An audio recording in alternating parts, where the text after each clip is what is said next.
여러분의 경우라면 어떻게 하시겠습니까? 제가 들려드리는 이야기를 들으시고 한번 생각해 보시죠.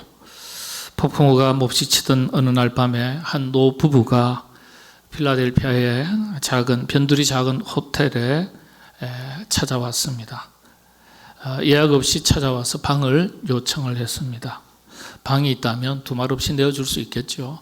그런데 방이 하나도 없는 거예요. 당시에 호텔 직원이 조지 볼트라는 사람이었는데 고민이 되지 않겠습니까? 어떻게 하면 좋을까요? 여러분이 이 직원이라면 어떻게 하시겠어요? 방이 없어요. 손님 죄송합니다. 방이 하나도 없네요. 있다면 내어드릴 텐데 다른 곳을 알아보셔야 되겠습니다. 정중하게 어쩔 수 없이 양해를 구할 수 있겠죠. 아니면 제가 다른 호텔에 혹 자리라도 있는지 알아봐 드릴까요? 그러면서 또 조금 더 적극적으로 반응한다면 그렇게 해서 방을 알아봐 드릴 수도 있겠죠. 그런데 말씀드린 대로 변두리예요. 방이 없어요. 이런 경우에 어떻게 할까요? 어쩔 수 없네요. 다른 곳으로 찾아가셔야 될 것 같습니다. 자, 그 밤에 폭풍우가 치는데 비바람이 몰아치는데 내보낼 수도 없고 그렇다고 어디 바닥에서 주무시라고 할 수도 없고 어떻게 할까요? 그런데 이 직원이었던 조지 볼트라는 사람이 친절하게도 자신의 방을 내어줍니다. 자신의 방을 내줘요. 자신의 방을 내주는데 한번 생각해 보세요. 그러면은 자기는 어디서 자야 되죠? 프론트 데스크에 밤새도록 의자에 앉아가지고 밤을 새워야 되나요? 여러분이라면 그렇게 하시겠어요? 어떻게 하시겠어요? 안타깝지만 어떻게 해요? 다른 곳 알아보셔야 되겠습니다. 이렇게 말씀하시지 않겠어요? 근데 조지 볼트라는 사람이 자신의 방을 내어줍니다. 이 노부부가 잘 쉬었죠. 그리고 자신의 집으로 되돌아갑니다. 이 노부부가 윌리엄 월도프 아스토어라는 분인데 그의 아내와 함께 이 변두리 호텔을 찾았던 겁니다. 얼마간 시간이 흐른 다음에 이 조지 볼트를 유혹으로 초청을 합니다. 초청을 해서 큰 호텔을 보여주면서 유혹에 새로 지은 이 호텔에 당신이 총지배인이 되어주기를 부탁하는 거예요. 총지배인이 되어줬으면 좋겠다. 이야기가 조금은 각색이 됐지만은 싫어합니다. 싫어해요. 그래서 별것 아닌 것 같아도 작은 친절을 베풀었을 때 엄청난 결과가 되돌아왔을 때 일컬어서 월도프의 원칙이라고 말합니다. 월도프의 원칙이라는 이름으로 전 세계에 회자되고 있습니다. 또 다른 얘기입니다만은 곁에 있는 분이 여러분에게 집사님, 권사님, 장로님, 물 한 잔만 좀 주세요. 이렇게 부탁한다면 어떻게 하실래요? 당신은 손발이 없냐고 갖다 뜯어 먹으라고. 그렇게 이야기하시겠습니까? 아니면 물 한 잔 선뜻 내놓으실 수 있겠습니까? 예. 모르긴 몰라도 쉽게 내어줄 수 있습니다. 물 한 잔이니까요. 물 한 잔이니까. 작은 것이니까. 부담 없는 것이니까. 그런데 물 구하기도 어렵고 타는 더위에 목이 타들어가는 사막에서 물 한 잔을 달라고 한다면 여러분 어떻게 하시겠습니까? 이 물 한 잔이 너무 귀한데 선뜻 내어주실 수 있겠습니까? 대답이 달라질 수도 있겠죠. 오늘 말씀으로 돌아갑니다. 오늘 성경 본문은요, 모두가 어려운 때에 어려운 사람들의 형편을 지나치지 말고 비록 작은 것 하나라도 내어줄 줄 아는 그런 마음으로 살아갈 것을 제자들에게 당부하시는 주님의 말씀입니다. 무엇인가 특별한 것도 아니에요. 그러나 작은 친절, 우리가 충분히 할 수 있는 친절이에요. 그런데 그럼에도 불구하고 이런 작은 친절을 베푼다는 것이 결코 쉽지 않은 시대를 살아가고 있습니다.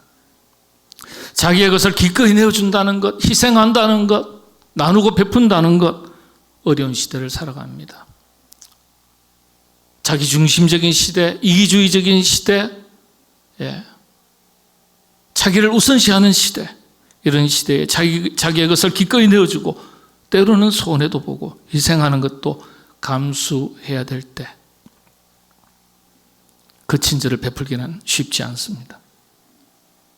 주님께서 하신 말씀에 주목해야 돼요. 물 한 그릇, 냉수 한 그릇 내어주라. 이 말이 무슨 뜻이에요? 작은 것에서부터 시작하라는 말씀이에요. 작은 것에서. 큰 것을 우리에게 말씀하시고 그것을 행하라 그러면 우리가 못할 거예요. 부담스러워서. 물 한 잔은 누구나 할 수 있는 것이라는 거예요.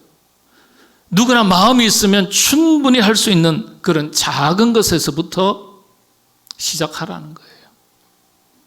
작은 것에서부터 시작하지 않으면 큰 것으로 이어질 수가 없습니다. 여러분, 친절도 습관이고요, 호의를 베푸는 것도 습관이고요, 나누는 것도 습관이에요. 호의, 배려, 친절, 다른 사람을 사랑하는 또 다른 모습이라 하겠습니다. 사랑을 실천하는 또 다른 모습이죠. 여러분, 작은 것에서 시작해야, 작은 것부터 시작해야 큰 것으로까지 이어질 수가 있습니다. 오늘 마가복음서에 이제 강의를 이어가는데 내용을 보니까 이런 내용이 있죠. 오리를 가자거든 몇 리를 가라고요? 10리를 가줘라. 이건 다분히 한국적 표현이에요. 자, 이 말씀을 제대로 이해하려면 로마법을 아셔야 되는데 당시에 로마법에는 앙가류세이라는 특별한 법이 있었어요. 앙가류세이, 예를 들면 로마 군인이 공무원이 지나가다가 누구를 만나서 앙가류세이 당신이 이리 오라고. 그러면은 무조건 가야 돼요. 앙가류세이. 이게 어떤 것이냐면 앙가류세이는 원어의 뜻은 억지로 가게 하다라는 뜻이에요. 그런데 강제 동원 권한을 말합니다. 로마법에 명시되어 있습니다. 앙가류세이.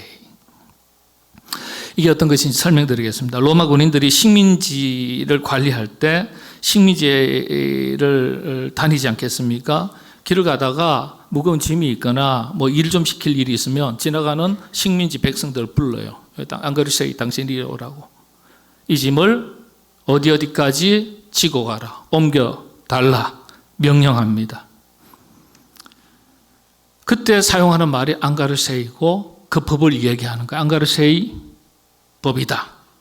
예, 당신을 동원한다, 착출을 한다, 이런 뜻입니다. 예. 참 무거운 짐을 오리를 가라. 너무너무 억울하죠. 오리가 한 몇 킬로쯤 되나요? 우리는 10리 그러면 몇 킬로죠? 4킬로잖아요. 이것도 일본 사람들이 정한 겁니다. 알아두세요. 우리가 정한 정확한 길이가 아니에요. 10리도 못 가서 발병나네. 10리가 4km라는 거 일본 사람이 만든 거예요. 역사를 배워야 돼요. 역사를 안 가르치는 거예요. 근데 오리니까 몇 킬로예요? 2km로 하죠. 어쨌든.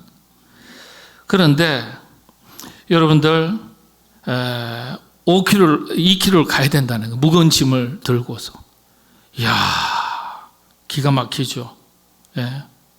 아니, 아무리 바쁘고 억울해도 속절없이 따라야 돼요. 앙가르세이 강제 동원법이야. 그 명령을 따라서 당신 지금 일을 시키는 거예요. 이를 거절하면요, 앙가류세이법에 의해서 로마법으로 처벌을 받습니다. 우리식으로 말하면 구속당해요. 보통 억울한 게 아니죠. 예.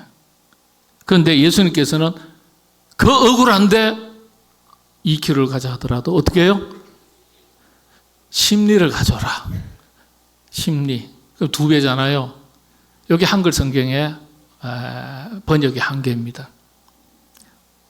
원문을 보면은 오리라는 단어가 한국적인 용어로 바꿨지만 오리는 마일입니다. 마일. 1.6km예요. 1.6km를 가져라. 그런데 1.5리를 갈 것이 아니라 얼마를 가라고요? 10리를 가라. 근데 원문 성경 헬라 원문엔 디오라는 단어를 썼어요. 디오는 헬라어에서 사용하는 단위의 측정으로 디오는 몇 킬로인 줄 아세요? 15km입니다. 10리가 아니에요. 잘못 가르쳤어요. 한국에서. 1.6km를 가져라. 그게 아니라 로마 군인이 공무원이 1.6km를 짐을 지고 가라 했는데 예수님은 그 정도가 아니라 어느 정도까지 가주라고요? 10배나 더 가져라는 거예요. 10배나. 15km를 더 가져라.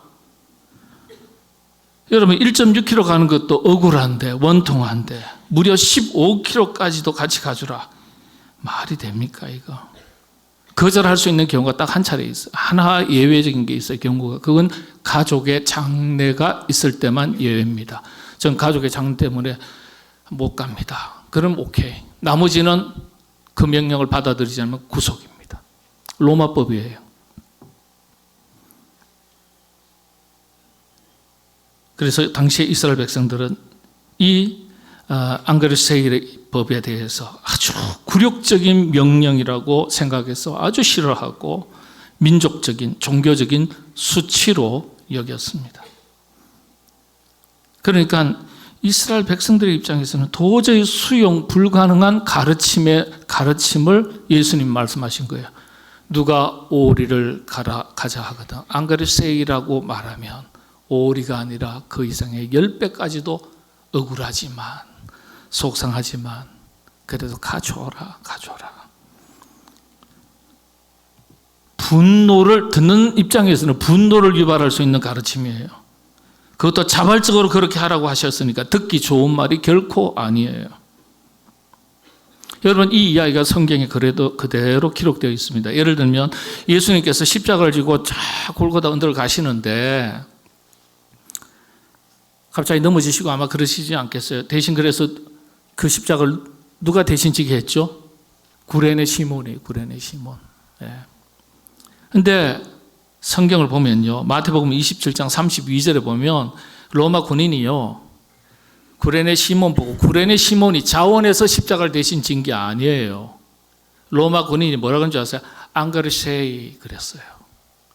단어가 정확하게 나와 있어요. 그러니까 구레네 시몬이 억지로 원하든 원하지 않든 관계없이 억지로 뭐예요? 예수님이 십자가를 대신 지고 간 거예요. 그렇지 않으면 구속당하니까. 성경의 내용에 이런 게 다 있어요.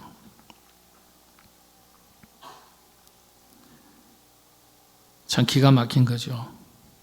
그러니까 주님의 가르침은 물 한 잔의 친절을 넘어서 보다 더 적극적으로 호의를 베풀고 친절을 베풀고 도움을 베풀라는 가르침입니다.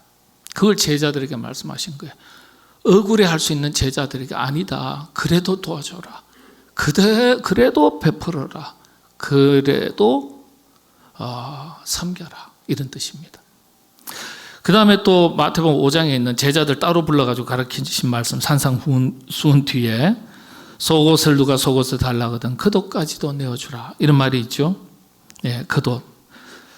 아니 속옷을 달라 그래 달라고 겉옷을 달라 그러지 왜 속옷 달라 그래요? 남이 입던 거. 근데 여러분들 유대인들에게 이 겉옷은 굉장히 중요한 옷이에요. 팔레스타인은 지금도 온도 차이가 40도 가까이 됩니다. 영도에도 얼어 죽어요. 지금이야 숙박시설도 좋고 교통도 좋지만 그 당시에는 먼 길 가면은요 걸어가다가 노숙해야 됩니다. 온도차가 그렇게 클 때는요 이 겉옷은 생명을 유지하는 장치예요. 근데 그 속옷을 달라는데 야 그거 말고 겉옷까지도 줘라. 겉옷은 지금 내 생명 유지를 위해서 너무도 필요한 건데 그 겉옷까지 주라고요? 예수님 말도 안 되는 소리 왜 하십니까? 상식 바뀝니다. 과연 하실 수 있는 말씀입니까? 이렇게 얘기 되물을 수도 있는 거예요. 그리고 당시 법을 보면은 겉옷은 어떤 물건의 담보로 잡지 못하도록 법적으로 규정되어 있습니다. 그만큼 중요한 거예요. 예. 그런데 그런 거독까지 내어주라. 이건 역시 어떤 거예요? 물 한 잔의 친절을 넘어서는 거예요. 넘어서는 거. 예수님은 단순히 빌려준 것 이상으로 주라는 그 이상을 이야기하시는 거예요.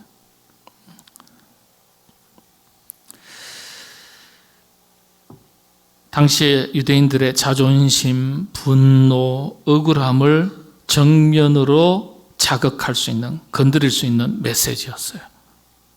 예. 어떻게 예수님이라는 분이 그런 말씀하실 수 있냐? 근데 예수님은 이런 방식으로 하나님의 나라, 하늘나라의 뜻을 성취해내라는 거예요. 원수를 사랑하고 악을 선으로 이기는 삶, 방법을 가르쳐 주신 겁니다. 또 마태복음 5장 38절에서 42절의 말씀 보면 꾸고자 하는 자에게 거절하지 말라. 이 역시 물 한 잔의 친절 이상을 말씀하시는 것이죠. 꾸고자 하는 자에게 거절하지 말라. 돈 꿔본 사람은 압니다. 돈 꿔본 사람은. 오죽하면 돈을 꾸겠어요. 이 당시엔 식민지 시대입니다. 하루 두 끼 먹고 살던 시절에 배고라서 줄인 사람들이 너무나 많은 시절입니다. 어려움 당한 사람이 너무 많은 거예요. 물론 모세율법에도 가난한 사람들을 반드시 구제해라 이렇게 의무로 가르치고 있지만은 이런 뿐이에요.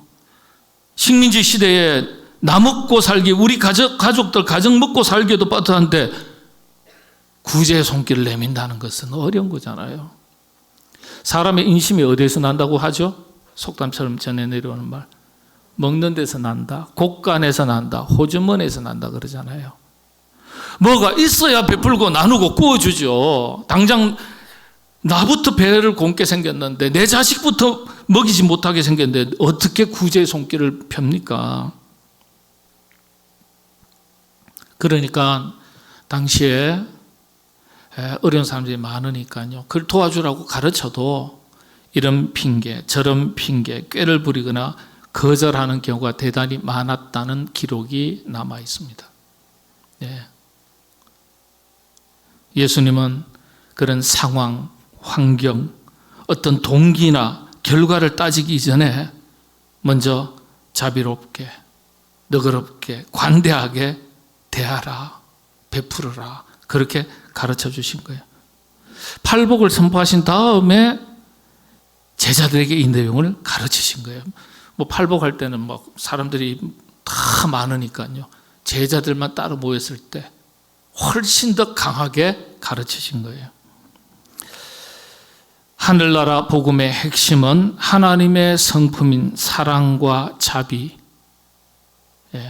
우리 식으로 말하면 호의와 또 친절, 나눔, 섬김, 이걸 실천하는 것에 있다. 이렇게 가르쳐 주신 겁니다. 오늘 말씀을 기준으로 볼 때 작은 자에게 냉수 한 그릇이라도 베푸는 것, 그 내용이죠. 마가복음서. 근데 오늘 말씀을 기준으로 볼 때 하나님께서 귀하게 보시는 것이 있습니다. 그건 다름 아니라 긍휼의 마음과 실천입니다. 긍휼의 마음과 실천. 긍휼은 하나님의 성품에 해당됩니다. 오늘 본문의 이야기가 어떤 것입니까? 목말라 하는 사람에게 물 한 잔 주라는 정도의 단순한 얘기가 아니에요. 목마른 자의 애타는 마음을 읽을 줄 알고 그 고통에 공감할 줄 아는 사람이 되라는 의미예요. 한마디로 긍휼의 마음을 품고 지켜 행하여 살아가라. 마음에만 머물러 있지 말고 구체적으로 행동하고 실천하라는 말씀입니다. 오늘 말씀 중에 더 인상 깊은 말씀이 한 구절이 있어요. 9장 41절 한번 같이 읽겠습니다. 자, 9장 41절 시작합니다. 누구든지 너희가 그리스도에게 속한 자라 하여 물 한 그릇이라도 주면 내가 진실로 너희에게 이르노니 그가 결코 상을 잃지 않으리라. 예수님께서 제자들에게 하실 때 말씀하실 때 뭐라고 했냐면 그리스도에게 속한 자, 너희가 그리스도에게 속한 자, 그리스도에게 속한 자라면, 그리스도인이라면 그런 뜻이죠. 예수님을 따르는 사람이라면 적어도 물 한 잔 정도는 내어줄 수 있는 사람이 되어야 한다고 가르쳐 주신 거예요. 적어도 물 한 잔은 내어줄 수 있어야 된다. 할 수 없는 것이 아니라 할 수 있는 것을 말씀하실 때 할 수 있는 것조차도 우리가 잘 안 하잖아요. 적어도 할 수 있는 것조차는 해야 된다, 이런 뜻이에요. 그러시면서 한 가지 약속을 하셨어요.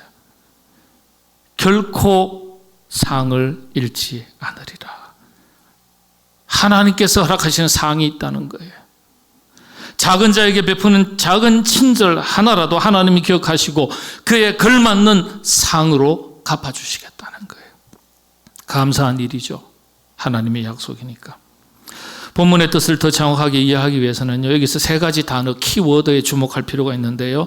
작은 자, 물 한 그릇, 그리고 상이라는 단어입니다. 개역 이전에 한글판 성경에서는 소자라고 되어 있어요. 그런데 이번에 번역한 개역 개정에는 작은 자라고 되어 있습니다. 원문 헬라어는 미크로스라고 되어 있어요. 마이크로 있죠. 마이크로, 아주 작은 거, 미세한 그런 뜻이죠. 그런데 소자, 작은 자는요, 단순히 나이 어린 사람을 말하는 게 아니에요. 힘이 없고 연약한 사람, 사회적 약자를 말합니다. 흔히 하는 말로 배운 것도 없고 가진 것도 없고 힘도 없는 사람을 말합니다. 소의 계층을 말하기도 합니다. 삶의 무거운 짐을 지고 고난 가운데 살아가는 사람들을 또 다르게 표현하는 말이에요. 그 다음에 또 키워드가 두 번째, 물 한 그릇이라고 그랬어요. 물 한 잔의 의미가 어떤 것입니까? 작은 것이에요. 이건 또 다른 표현으로 우리가 얼마든지 실천할 수 있는 내용을 말하는 겁니다. 그래서 할 수 있는 것을 행하지 않는 것이 영적인 게으름이고 부끄러운 거예요. 목마르지 않은 사람에게는 있어도 그만 없어도 그만인 물 한 잔이지만 목마른 사람에게는 생명을 구할 수 있는 생수가 되는 거예요. 물 한 잔은 호의일 수도 있고 사랑일 수도 있고 도움일 수도 있습니다. 그런 의미예요. 한 가지 분명한 것은 지극히 작은 것이라는 점. 그래서 얼마든지 우리가 마음 먹기만 하면 행할 수 있는 것이라는 거예요. 그래서 이렇게 작은 것에서부터 실천하라는 뜻입니다. 상 주시겠다 하셨어요. 예. 단순히 기억하실 정도가 아니라 합당한 상이 있을 것임을 약속하셨어요. 결단코 그랬어요. 결단코 상이 있을 것이다. 이 땅에서 상이 없다면 하늘나라에 쌓이는 상급으로도 있을 겁니다. 또한 이 땅에서 살아가는 동안에도 그 상급을 하나님께서 주실 줄로 믿습니다. 네. 본문 이야기 속에 표면적으로 드러난 메시지는 이런 것들이에요. 그런데 이 표면적인 메시지 너머에 있는 보다 더 깊은 의미가 있습니다. 어떤 의미일까요? 주님은 바로 이것을 가르쳐 주시고자 한 거예요. 인간에 대한 긍휼의 마음이에요. 인간에 대한 긍휼의 마음. 작은 자, 어려운 자, 연약한 자, 그 사람에게 물 한 잔이라도 베풀어라. 영혼을 불쌍히 여기는 마음이에요. 별것 아니라도 내가 기억하겠다. 내가 상으로 갚겠다. 이 말씀이에요. 여러분, 주님의 가르침을 가슴에 새겨서 어려운 시절 우리의 사랑의 손길이 필요한 이들에게 작은 도움의 손길을 내밀고 사랑을 실천하는 그리스도께 속한 저와 여러분 우리 모두가 될 수 있기를 바랍니다. 꼭 뭔가 나눠주고 베풀어주는 물질적인 것만을 말하는 게 아니에요. 말에 있어서나 행동의 표정에 있어서나 얼굴에 있어서나 상대방을 따뜻하게 대하는 친절 역시 우리 그리스도인들이 당장 손쉽게 실천해서 그럼 실천할 수 있는 거잖아요. 우리가 살아가는 세상, 아름다운 세상으로 만들어갈 수 있습니다. 물 한 잔의 친절을 늘 베푸시고 여러분이 살아가는 가정, 삶의 터전, 아름다운 세상으로 만들어 나가는 일에 주인공 노릇 하시게 되기를 바랍니다.